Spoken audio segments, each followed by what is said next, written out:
Good afternoon, everybody. Welcome in Gorilla Sports Off Ice. And boy, oh boy, is this the most Monday feeling Monday maybe ever. I'm Jesse Montano. You're going to be joined in just a moment by Meghan Angley. Wanted to remind you guys about our great friends over at Trusted American Mortgage. Head to trustedamerican.com. Their salary-based mortgage consultants want to help you lower your interest rate and get a better monthly payment. Go to trustedamerican.com right now to see how much money they can help you start saving right now today. Hello and welcome in. Please do not leave your luggage unattended on the station.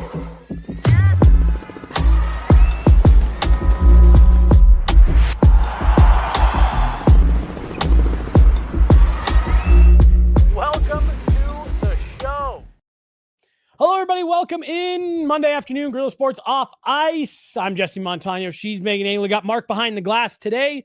Brought to you by our great friends over at Trusted American Mortgage. And what a last 48 hours it has been for the Colorado Avalanche.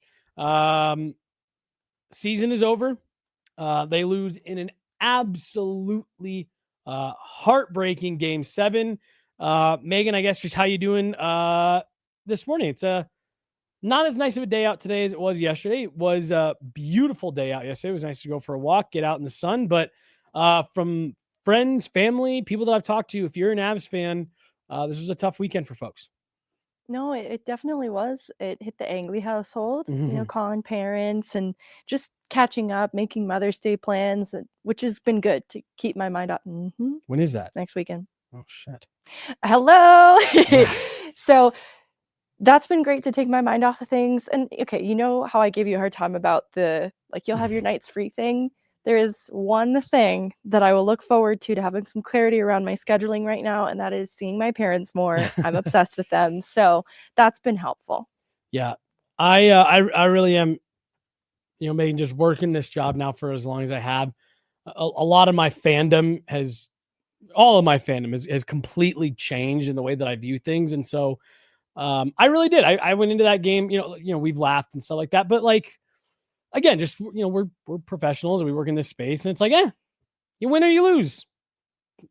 I'm not the one winning and losing, whatever. And if they win, awesome. We keep doing this and blah, blah, blah. But hey, if they lose, we still have our job to do. We'll keep doing it throughout the summer, but blah, blah, blah.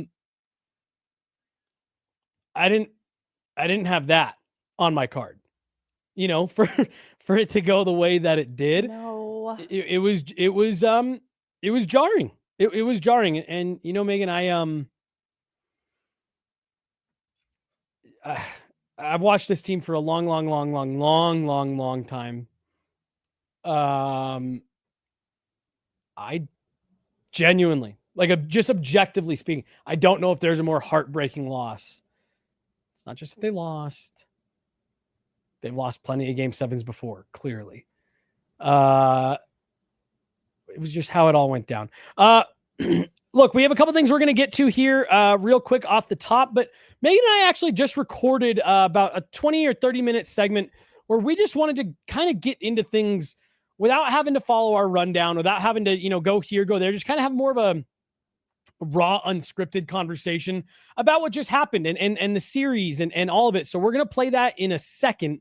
But a couple quick news notes. Chris MacFarland and Joe Sakic are meeting with the media tomorrow at 1:00 Mountain Time. We'll be there bringing you guys everything from there. We'll get you our thoughts afterwards.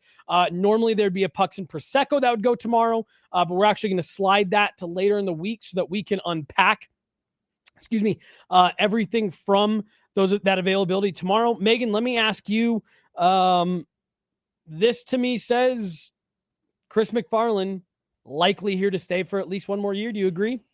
I actually don't have as much certainty around what it means. Oh, interesting. Okay. I'm still pretty uncertain what tomorrow holds. Not that I'm leaning towards that this could lead to some kind of termination on anyone's part. Just it hasn't offered me any more clarity into what we're going to learn tomorrow.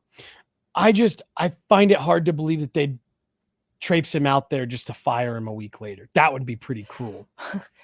I don't think that's what would happen. I could see it being the announcement of we're mutually parting ways, like with Rob Blake, in the LA Kings, although I don't know that they held any availability with Blake today. If it's something like that, though, I don't know. Right. Yeah. And I want to be clear. I would personally not like to see Chris McFarland terminated. That's my personal stance, informed by how I feel about the job that he's done. And we'll get into that later. But so even with me saying that, like, I would not like to see that happen, I think I might just have anxiety as a person too. I don't know that this has ruled that out from happening. Yeah. It's never a 0% chance, especially in this business. All kinds of crazy stuff happens. I do just think that'd be pretty wild.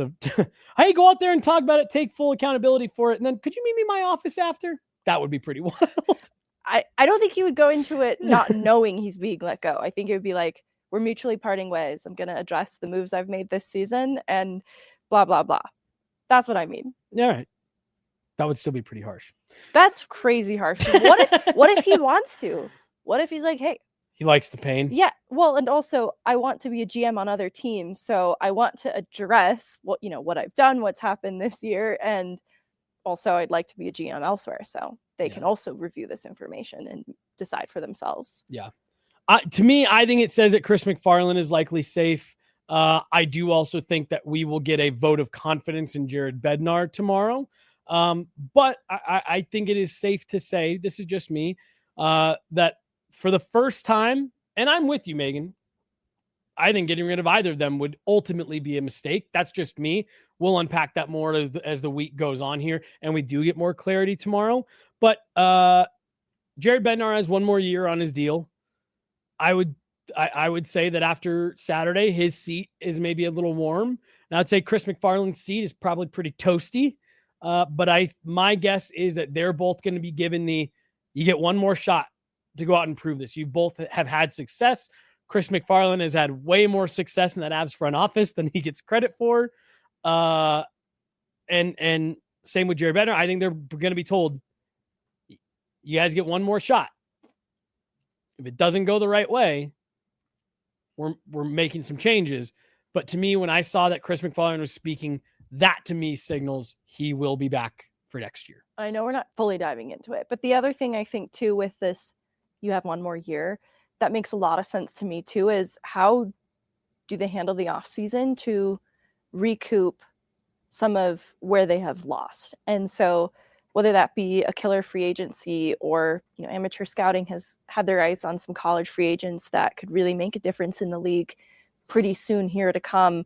Those can be ways to replenish something like a prospect pool, which is definitely under scrutiny right now for fair reason. And that can be something that is in a roundabout way addressed in the off season as you hit free agency, and then around the draft too, if they utilize the picks that they do have later in the upcoming draft to recoup more picks, and they have some more late round success. We've seen Taylor Makar and Nikita Prashepov become intriguing prospects, and Ivan, an undrafted player that have kind of entered, and they're a ways off from helping the Avs tomorrow. But those are the kinds of things that I will be looking for into the offseason that I would want to see. All right, Chris McFarland, what do you have in store for us next?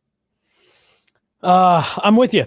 Let's play this. Like I said, it's a nice portion, of the show, the regular conversation we've had, or we would have. But like we said, we wanted to just have that kind of authentic conversation where we're not having to, let's make sure we hit on this.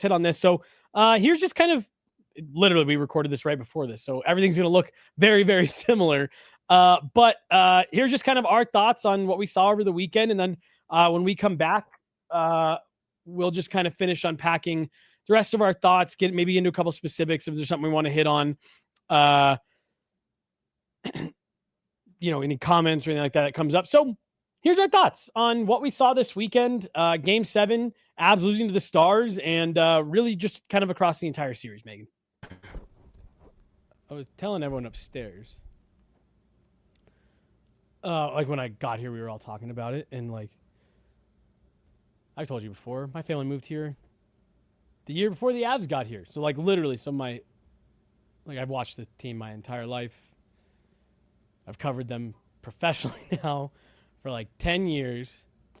I've been in person for more games than I could ever count. I can't think of a more heartbreaking loss than that one.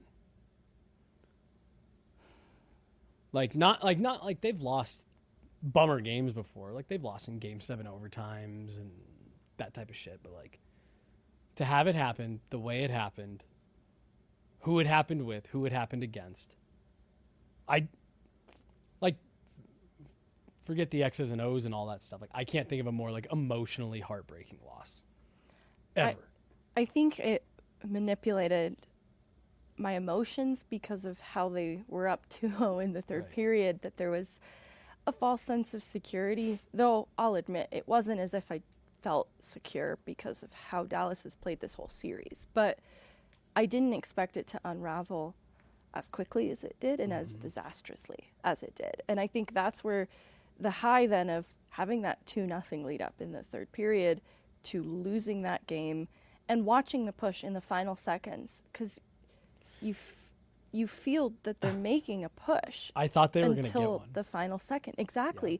Jake Onger came up with some incredible saves. There's a Val Nichushkin save in particular where he's going for a chance right at the net front that he just gobbles up. You know, there was no chance on Jake Ottinger's end that was going in, but you look at the process behind how the Avs were trying to create chances. They were winning every draw in those final seconds or winning back possession quickly. And so it just felt like there wasn't anything more they could have done except go back in time and erase the disaster sequence no one saw coming. Does that not feel like that's what I was telling someone right after the game?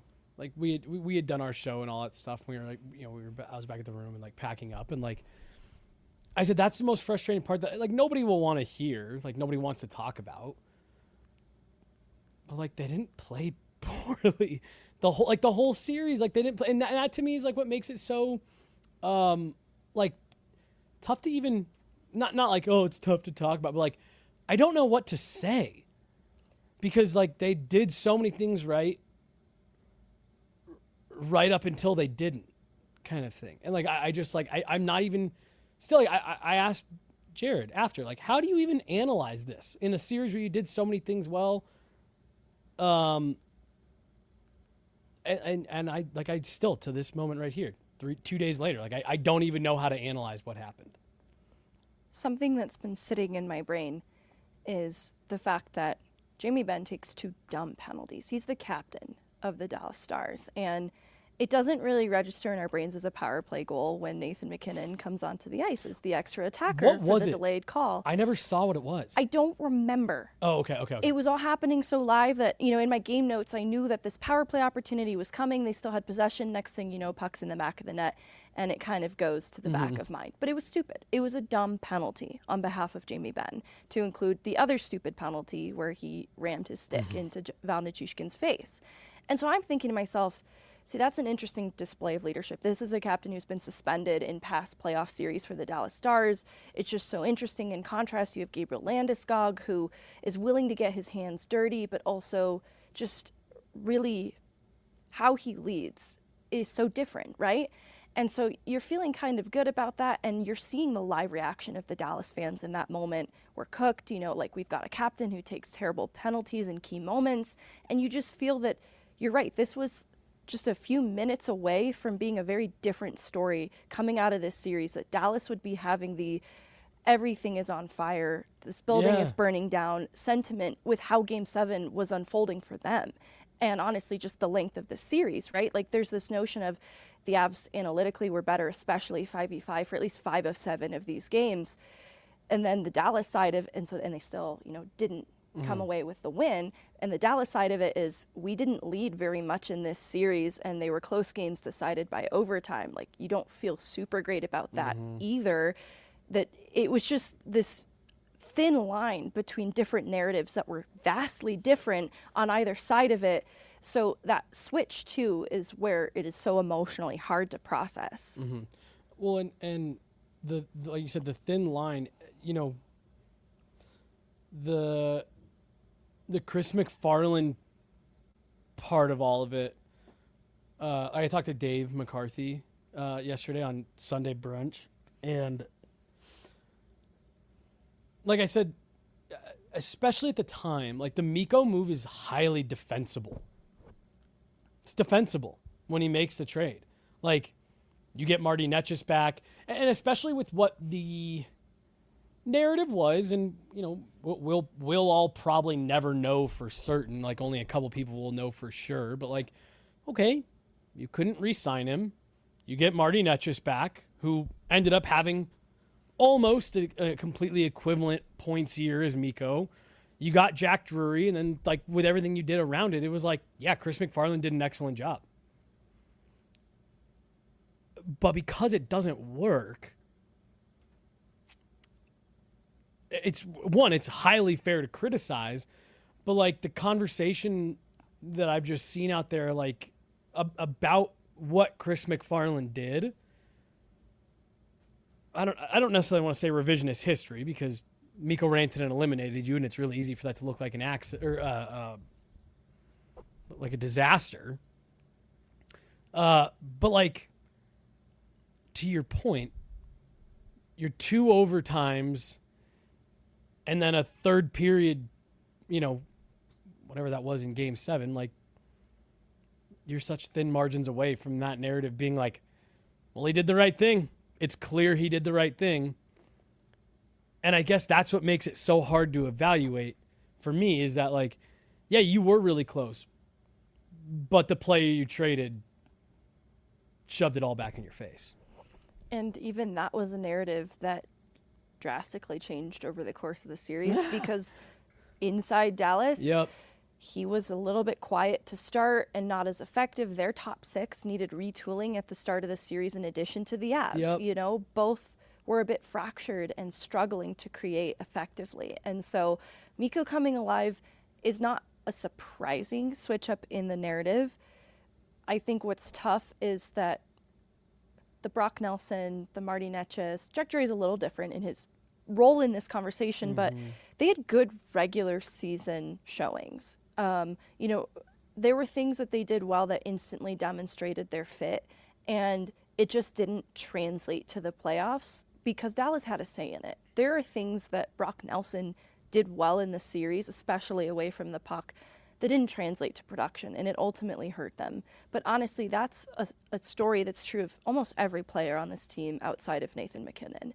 And so it's hard then to see these peaks and valleys affect both teams at different points in the series, kind of at the worst possible timing, because even Dallas, with Mikko as a new addition at the end of the regular season, he was finding some chemistry with Robertson, but things hadn't fully clicked into place yet. And so it was a high wire act that came together at the right time for Dallas and kind of fell apart for Colorado the worst possible time. Because I've seen people kind of pick at analysts and fans who liked the Netchis addition because the immediate returns were good. Right. The power play, I want to revisit this 1 second. You go back to January for a second, and you look a month back from January. This is where that 20-goal stretch in December into mid-January, all of the goal scoring was coming from the same 5 players, and it was the top of the Avs lineup. They couldn't get any depth scoring, and on the whole, they were low in the league for goals for over that stretch, and so they just weren't putting pucks in the back of the net.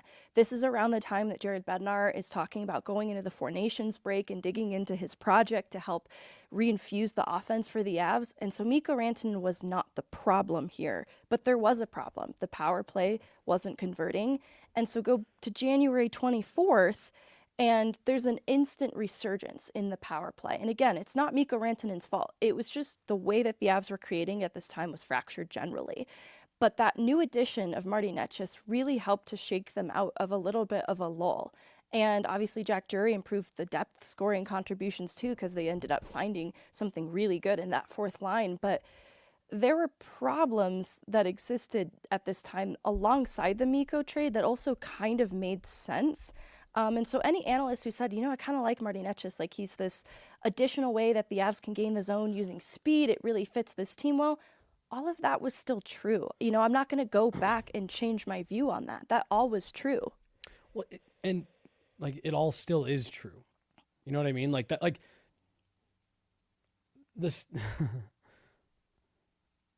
To your point, Mikko Rantanen was never the problem. No. But okay, so let's lay out a little bit of because let's say they don't make the Mikko Rantanen trade. odds are they still wind up third in the Central. You know, they make some other tweaks here and there.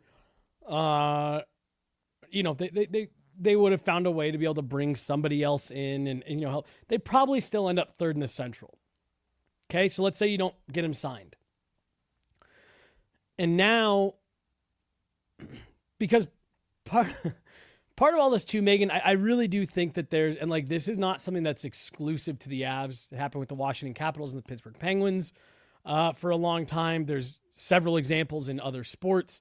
You know, Tom Brady had a really difficult time beating the Denver Broncos. There's something, and I talked about this before the series started with you. Like, there's something weird about when the Colorado Avalanche get together with the Dallas Stars. The games are weird. The stuff that happens inside of them is weird. The results are fluky. There's like weird runs of goals in either direction. Like, no lead is ever safe. And like, this is not exclusive to like what we just watched. Like, this is, go back to last year, go back to 2020. Shit, you could go back to fucking 1998 and 1999 or 1999 and 2000. Like, there's just weird things that happen.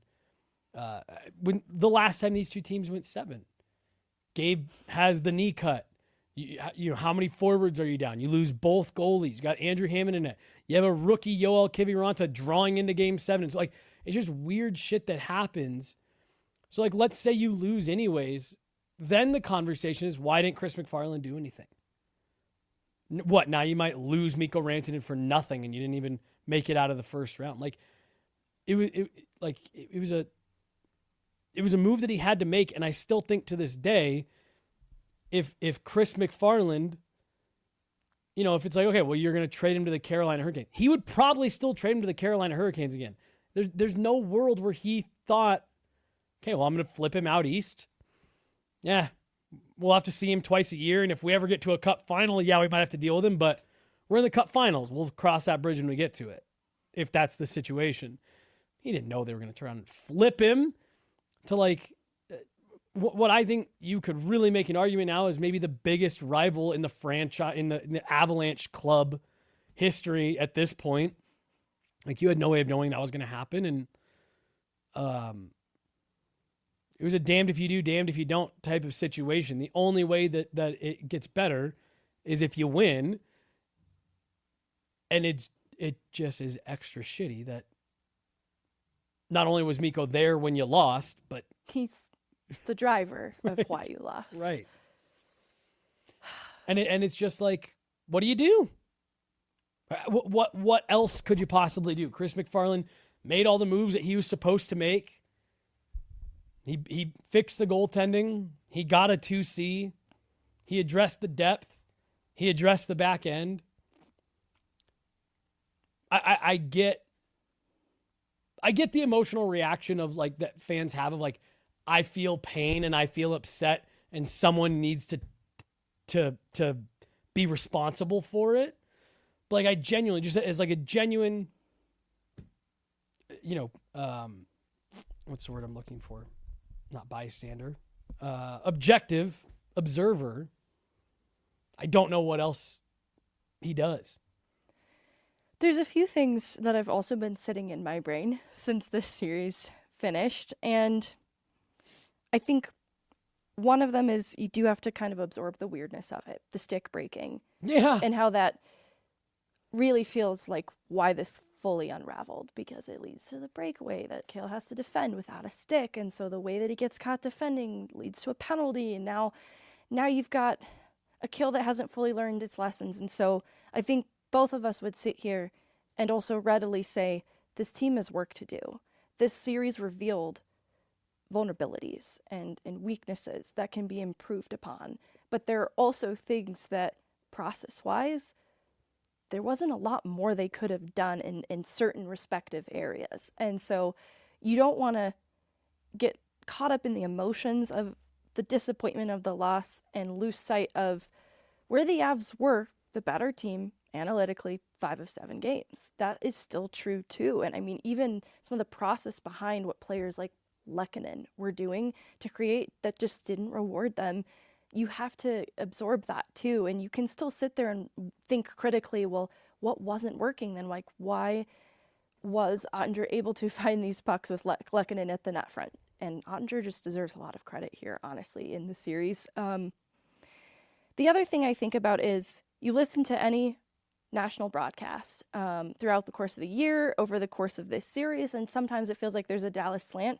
But even to hear DeBoer talk about the Colorado Avalanche as if the Dallas Stars are the underdogs is something I want to draw attention to, because you hear the way that other players and coaches talk about the Avs throughout the year and over the course of these playoffs. The Avs are regarded as a powerhouse. Even still, like, this is viewed as, wow, this felt like a Western Conference final, and this was such a strong team that I think it's easy to look at the loss and just feel the weight of it, but I don't think the rest of the league, the players and the coaches, see the Colorado Avalanche as the burning house, the burning building that it feels like right now. People are looking at the fact that Gabriel Landeskog returned, and they still have Cale Makar with the season that he just put up, and Nathan MacKinnon, and I think Devontae's quietly had an underrated series. Well, so let me take everything that you're saying here, and this is something that I was telling someone yesterday. Like, take that exact series that the Avs just played and drop them into any other matchup in the first round, East or West, and the Avs probably win in 5 or 6. It's like 6 at the absolute most. And I would bet money on that 10 times out of 10. I just, this isn't analysis, what I'm about to say. Like, they cannot beat the Dallas Stars. There's a mental block of a hurdle for whatever reason. They just, everything lined up for them to beat them there in Game 7, and they just couldn't do it. I'm a spiritual person. I'm Catholic, and I do believe in fate and fated things. In hockey, sometimes I think some teams, it's just their year, and it just isn't for others. And there was something about the way this game ended that made me feel it's just not Colorado's year. And I hate that. I hate grappling with that. And I also think it's Dallas's to lose. Like, on one hand, I worry about the physical toll that they've just endured. They also have their demons to slay, so to speak, because Pete DeBoer has his own humps that he has struggled to get across in carrying his teams all the way. And the Dallas Stars have the benefit of the return of Heiskanen and Robertson at some point, but there's the question mark of what is second round Jake Ottinger going to look like? Well, the whole team, it's the again, like I've watched more Avs Stars series than I can even count off the top of my head, and it's what happens almost every time. They play like the 2012 Canadian Olympic team against the Avs, and then Jake Ottinger turns back into a pumpkin. The offense dries up. They can't score any goals, and they get bounced. And it's like, the hell? Because the frustrating part is, like, it did, like, honestly, when that third period started and Nathan MacKinnon scored that goal, I said, it's the Avs year. Here we go. Like, they've figured it out. The first 5 minutes of that third period had Game 6 versus Tampa vibes to me. Where they, like, you're like, all right, here comes a big push from Dallas, and the Avs were just on the gas, going north, turning pucks back, like, didn't really give the Stars much. And then it just flipped so quick. And, like, that's the part that, I mean, like I said, I've never seen anything that stunning. I went into that building that night. I was like, 50% chance they lose. Yeah. You were giving me a hard time before because I was very all right with it. Just like, you might win, you might lose. Who knows? I was giving you a hard time for, we might have free nights. Well, and again. Because I said it's a coin flip. Yeah. It is. Well, and again, like, that was my whole point of, like, the free nights things. It's like, that's how you got to, counterbalance, like, the It clearly didn't resonate with me. Yeah, clearly. but like, it's like, hey, if you, because, I'm a try to glass half full it type of person. It's like, that was the thing. That felt like you were shattering a glass in my face. No. And taking the shards of glass and hitting me with them. Jeez, oh my gosh. You're going to get me canceled again. But again, like, because now your nights are free. And I'm not saying it's a positive thing, but, like, that's a reality of it. You know what I mean? Like, First of all, speak for yourself. The Colorado Eagles are playing and the Winnipeg Jets double overtime. That was crazy. But point being, I was like, whatever. You win or you lose. Been a great series. It's gonna be a great game tonight. For it to go that way, I was just like, holy shit. That was stunning. I have thoughts too about the way in which Dallas is a foil to the Avs, the way that they play. And that's sort of the area that I go back to. Okay, there are things that this team needs to work on, and they're hard things to work on, right? It's not like, all right, shot selection, you're going to go and work on that this summer. It's mental fortitude, because the difference in this series to me between Dallas and Colorado is that Dallas thrived in the discomfort. Like both teams were trying to force the other to play outside of their comfort zone, and Dallas thrived in that uncomfortable place, whereas Colorado struggled a little bit. They weren't as adaptable. They weren't as versatile. Disagree.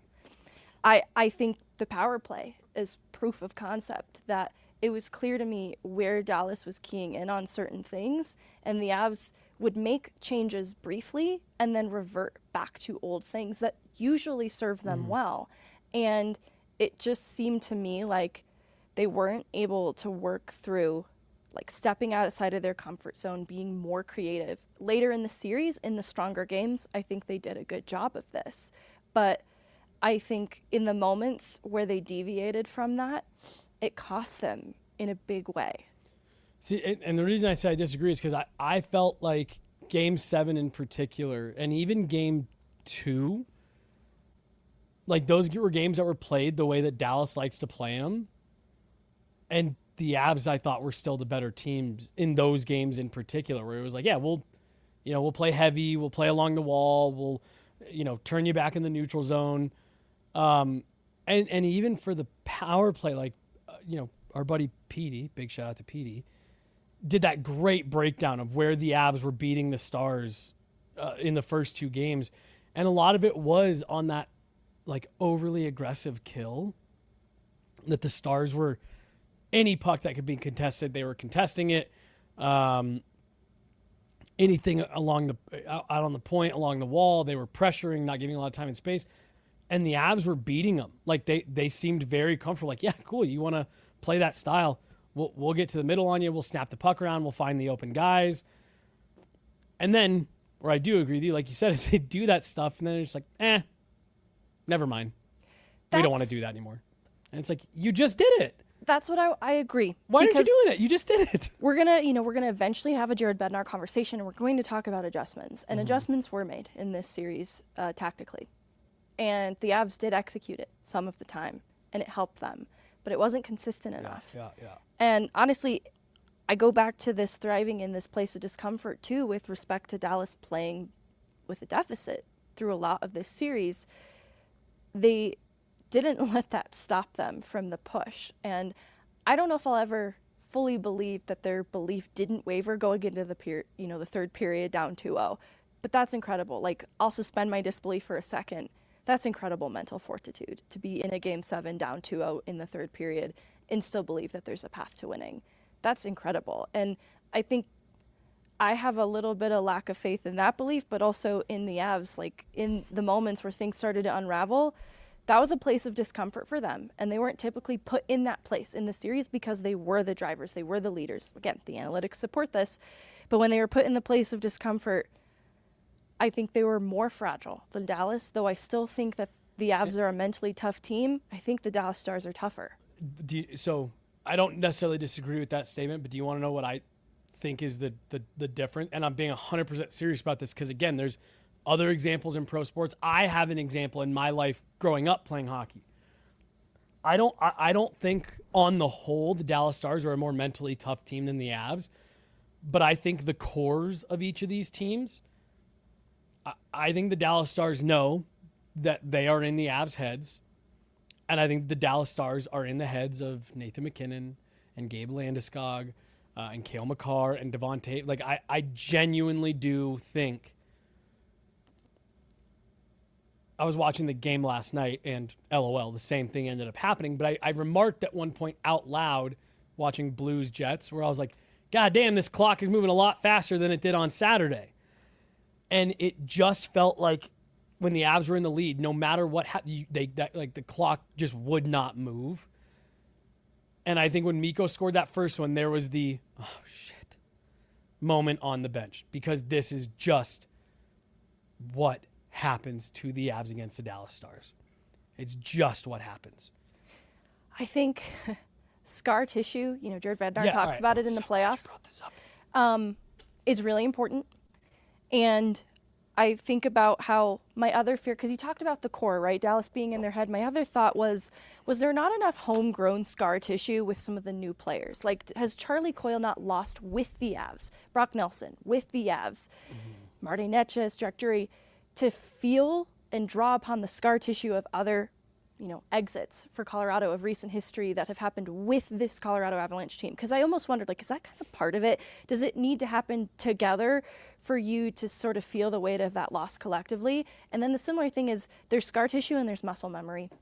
And I wondered if the muscle memory of Dallas has done this to us before outweighed the scar tissue, and there was you feel both of those things in your body in a different way. And I just wondered if the muscle memory of, oh gosh, we've been in this place before, like you're saying, got into the heads of some of the recurring core versus the new guys maybe not having built enough of that homegrown scar tissue with this Avs group. And look, I think the experience of those players is still valuable, so I'm not saying all the newness was the problem. But I just wonder if you have more skin in the game when you've lost with your teammates that you're currently battling with. Well, yeah, like I said, I just think that it was one of those, when they got the goal, you felt it in the building. It was like, yeah, there's no way they're holding this. And I think everyone on that, I think that the core of the Avs team started gripping the stick a little bit tighter. I think they got a little bit jittery. They started pressing up, and that's infectious. And I think just everybody started feeling that. I mean, you had games within this series where it was like, you should have won. And it got away from you. Like, I just think that it was going so well. The one Mikko Rantanen goal scored. And also, by the way, Megan, and people will get mad when you say stuff like this, I was telling you, that game was not officiated like a Game 7. It's not the reason they lost. But if I'm being real nitpicky, it was definitely a nice little pick play that led to the first Mikko Rantanen goal. And the only reason I bring that up is because when I saw it, I said, ooh, if this isn't Game 7, that's interference. And then 3 minutes later, there were two calls where it's like, whoa, in Game 7, really? Okay. And all those things that I said did lead directly to difference-making moments.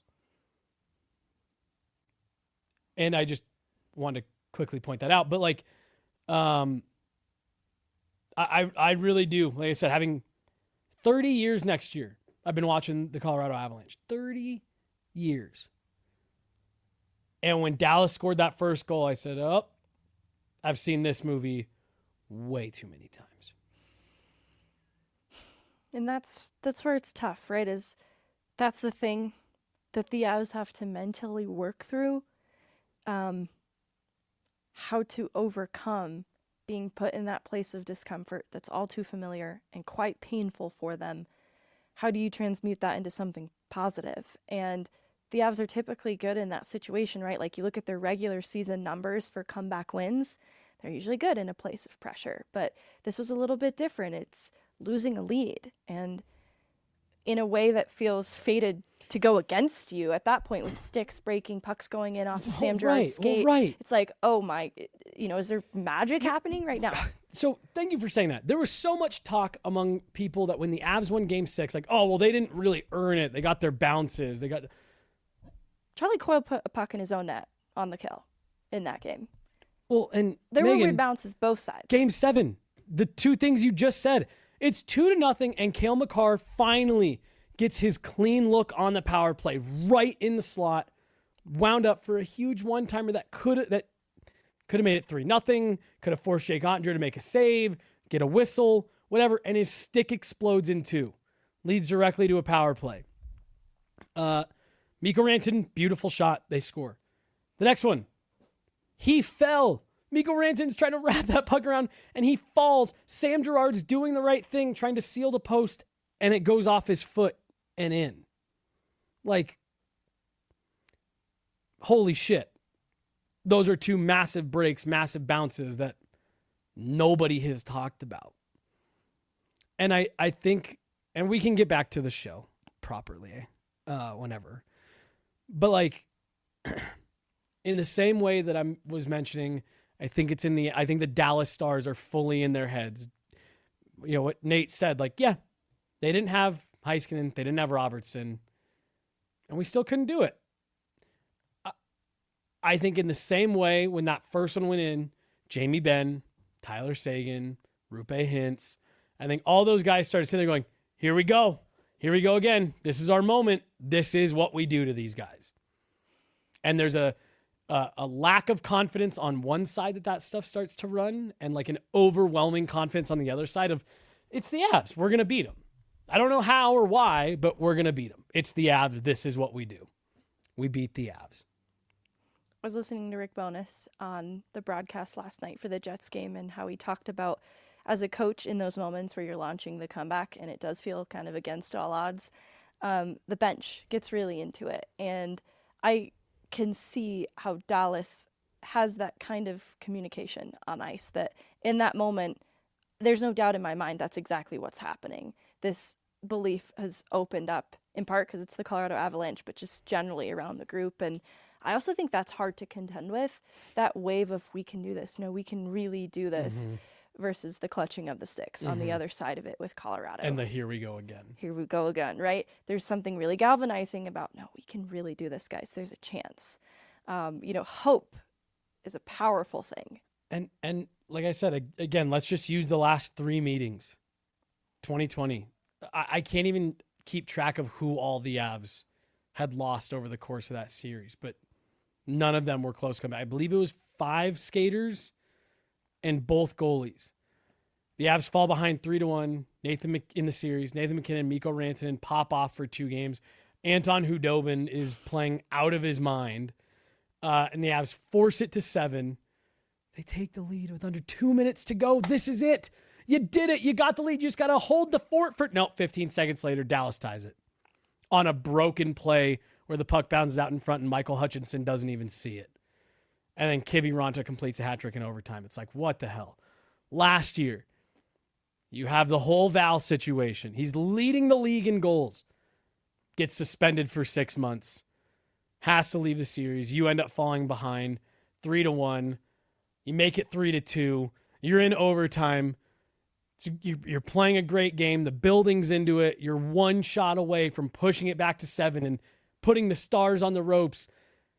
And Matt Duchene, who hadn't done shit for 6 games, glides in towards the crease and the puck just squirts out right. Like, it's just like, it just doesn't matter. Hockey Jesus is like, yeah, the Stars win. The Stars win. When will you guys learn in Colorado? The Stars win. Look, I know Hockey Jesus is tongue in cheek. I do think there's laws in the universe. Things happen, and they're weird, and they don't make a lot of sense. But it's hockey, and it just it felt against. Like, it felt fated, but not for the benefit of Colorado. Yeah. All right, let's get back to the show.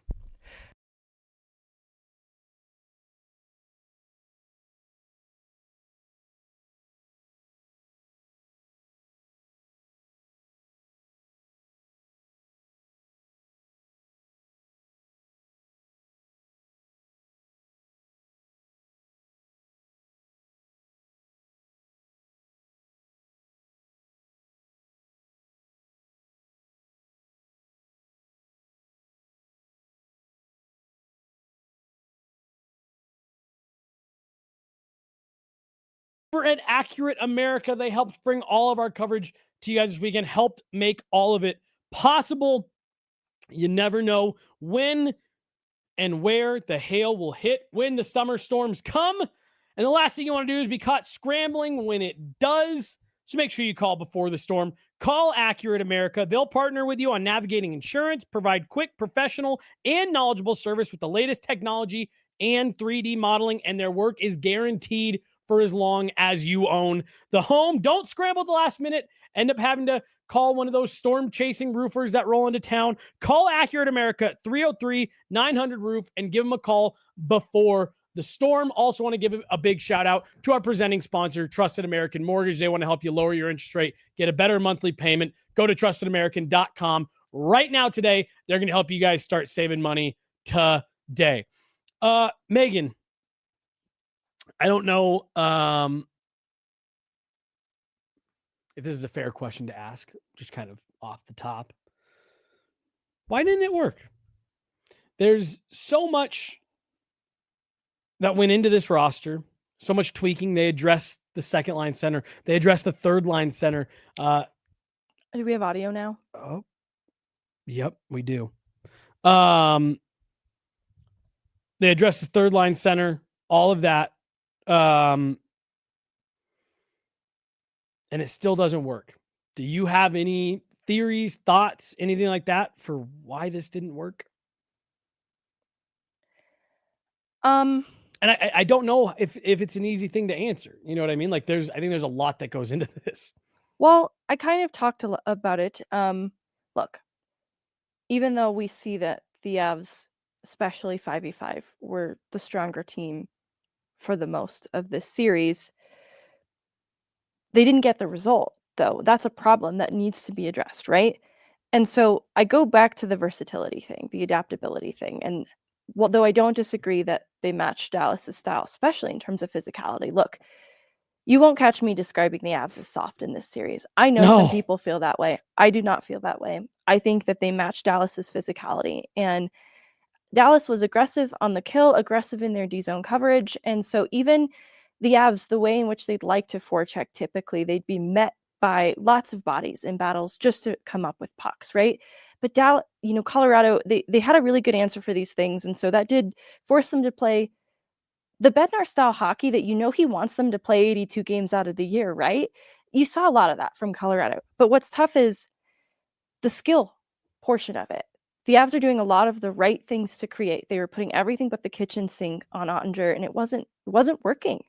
And that's where you feel you grant them some allowances, like, well, the intent is definitely right, but also you're not getting the result. So you need to do something different.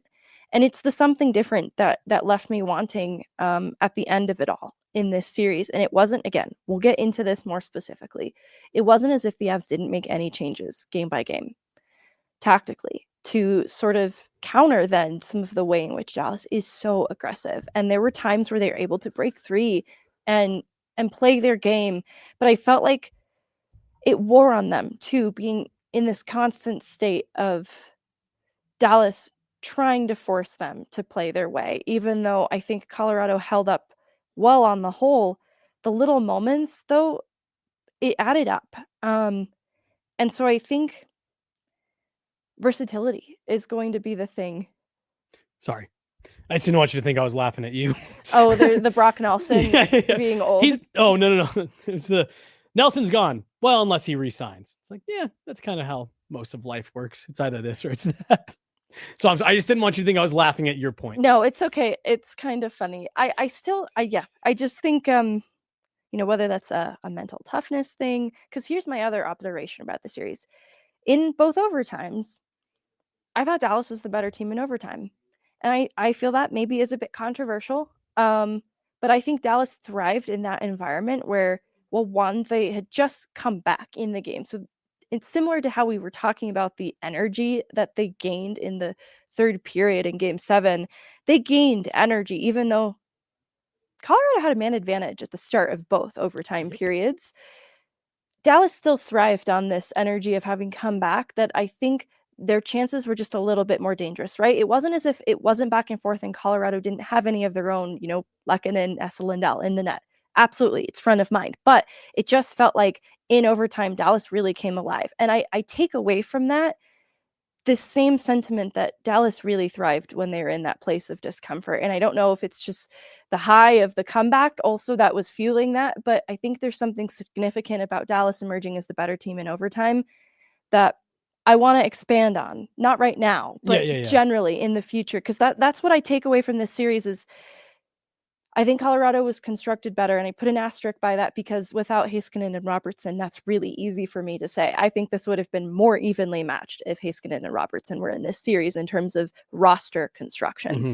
But roster construction, it's hard for me to imagine how the Avs make this lineup stronger. I know we can laugh and say Mikko Rantanen might have helped, but obviously that's not the room we're in. We kind of touched on that in our past segment. But roster construction, it's hard because, look, the 2C is a hard position to figure out. I know Brock Nelson didn't really quench our hunger for that position, what we needed to see there. And I understand it. It's hard to fill. Like, Casey Middlestat was not going to carry them through this series. That's the bottom line. And so that's maybe the one area that I'm like, look, they maybe didn't knock it out of the park with this one. But it also wasn't terrible, and it would have been worse if they had done nothing. And so this is a pretty stacked lineup, and, Brock Nelson's no scrub, and he did things away from the puck that helped them in this series. It's a roster construction, good. Goaltending, I feel really great about Mackenzie Blackwood. Yeah. That was one of my takeaways from this series. And so, look, they're going to have to replenish some things. There's some players who might not still be here past next year. So there's some areas around the lineup that they'll need to look at again. But that's what I learned from this series. And that's why I feel it didn't go according to plan, is they lacked a little versatility in the tough moments. And it was a tough series, so there were more of those tough moments than I think they would have found in another 7-game series around the league, if it had been a different matchup. So it was a tough first-round matchup. That's the other takeaway in all of this. I'll say this, and then we're going to get to the super chats, and then Megan, you and I will continue to unpack this tomorrow after we hear from Chris McFarland, Joe Sakic. We'll probably take the rest of this week to kind of, just because I think there's this much here to get to in this series and in this game. And there's a lot of nuance to it that I think, again, rightfully for fans, as we're seeing in the chat, we're seeing on Twitter, Instagram, things like that. People are upset. People are frustrated. And I think that's completely fair. You and I were talking as our segment was playing about the discomfort thing, and you just mentioned it about overtime. And to me, where I think the reason this didn't work, and hey, maybe people don't like this, people will criticize or whatever. I think, like what I said, I think when these two teams get together, there's a sense of belief on Dallas's side that, it'll all work out. And on the Avs side, we have to do everything perfect to get this to go our way. And I think that there were times where the Avs played in this series not to lose, and Dallas was playing to win the whole time. And I think that, to me, was where there was the difference when you're talking about those moments of the late power plays, the overtimes, things like that. Dallas was like, I'm sure it'll all work out for us. And as we're Nathan McKinnon and the rest of the Avs who have gone through this before, like, holy shit, we can't make a mistake here, otherwise it's going to cost us. And I think that mindset worked in favor or against either way. Yeah, and I phrased it even a little differently, because in my mind, Dallas did not know how to lose, and the Avs were playing to win. And so it's the same sentiment, but I think the difference is significant. It's like Dallas physically did not know how to lose. It was just not an option to them, whereas the Avs were doing everything to win hockey games. That's why the intent, the process, it was really good. They were just met with tons and tons of no's, and in the face of the no, their body didn't know how to be allergic to losing. It's like, but we know how to win. This is how we win. And in the face of the no's, because there was just some execution issues at the start. Some of it was Ottinger playing out of his mind, aggressive coverage. We've talked about it, right? But in the face of the no's, it's like the Avs didn't have another answer for the path through. I do want to say, before we get to these super chats, I've just seen a handful of comments in the chat talking about Chris McFarland. Multiple players in the locker room after Game 7 were highly complimentary of Chris McFarland and what he did for this roster. Yeah, everyone can feel the way they feel about the Mikko stuff, and that's completely fair, especially the way that all ends up coming back on you. Chris McFarland did not trade Mikko Rantanen to the Dallas Stars, and he did a lot of good things to get this roster filled out. Let's get to these super chats here. We got 2 separate $4.99 super chats from one of our loyal watchers, Hurricane Teabag. First $4.99 feels like, there they are. We got the money lights back, green for money. Feels like the revisionist history is the defenders forgetting Dallas didn't have Miro or Robo. How is Colorado faring without Kale and Mac? The first part of that, completely fair. They didn't have two of their top players. I do just have to keep saying, Megan, I've seen this sentiment a couple times. Miro Heiskanen is not equivalent to Cale Makar. Jason Robertson's probably about half the player Nathan McKinnon is. So you take Nate and Cale off the roster, it has a much bigger impact than Jason Robertson and Miro Heiskanen. Just, I have to throw that out there. I think Miro and Cale are closer in terms of impact. Yep. Definitely closer. And Cale's impact in this series is going to be something we talk about all summer long, because it wasn't as impactful as we've seen in the past, but I'm not going to suddenly start speaking down on Cale Makar. His overall impact in the series also was nowhere near as bad as people are talking about. No, if the Avs were without Cale Makar, this wouldn't have gone 7 games. No. He didn't score as much as people would like, but he had a large impact on this series, and I think people are 100%. conflating those two a bit. Another $4.99 from Hurricane. It's not, quote, someone needs to pay. It's, quote, we can't have a GM that loses 4 out of 5 moves. The roster is bad with little ways to improve. You're going to have to be creative this summer and into next season. I just don't agree with the fact that the roster is bad. I thought they had a really, really good roster, and it's what makes the loss sting so bad. But the last part there that Hurricane brings up, yeah, you're going to have to be creative. Your cupboards are a little bit more bare. You don't have as much in terms of draft stock. You're going to have to be creative, no doubt about it. Last one here, $2 from Marty Party. Where do we go from here? Do we try for Crosby? I've been thinking about that, like, silly back of my mind thing. Like, all right, Nate, go to Worlds, go talk to Sydney, grease his palms. Is that the expression? Yeah, Like, convince somebody of doing something. Yeah, bring him over. We'll see. I think the one thing that I really do think, here's a text here. Fun fact, during the regular season in 3 games, November 19th, Dallas wins, goes 50% on the power play. January 18th, Dallas loses, but goes 50% on the power play. March 16th, Dallas loses and goes 0 for 1 on the power play. Their power play was lethal this year against the Avs. Yeah, hard to argue with that. One thing I know for certain is if it's Chris McFarland, who's still in the driver's seat, he's going to be aggressive. I do not think this is going to be a sit on our hands and let's wait to see how it plays out type of season for the Avs front office. I think if Chris McFarland is still around here, which my guess is he will be, I think it is going to be an aggressive summer from the Colorado Avalanche. Megan, any final thoughts? I agree, and I look forward to getting more clarity tomorrow and digging into a lot more of this too. Like, I want people to know there's a full spreadsheet of topics. We hear a lot of the discourse that people want us to get to, and it's in here, right? So we'll be breaking down individual performances over the series and the front office personnel conversations, and then the future conversations around the state of the team and the window, which I saw come in as a late comment. Yep. We're going to talk about the Avs window. We are. We'll end it with one last super chat from Vaguely Sober, one of our most frequent super chatters. The Doomers seem to be revising reality.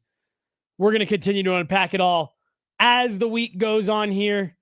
Mark back there running the super chat lights, making sure everyone knows it is still a party at the Guerrilla Sports Studios every single day. She's Meghan Angley. I'm Jesse Montano. Got Mark behind the glass, John behind the glass today. Whole team helping out. Thanks so much, everybody. And we'll talk to you later. Have a great afternoon. See you tomorrow.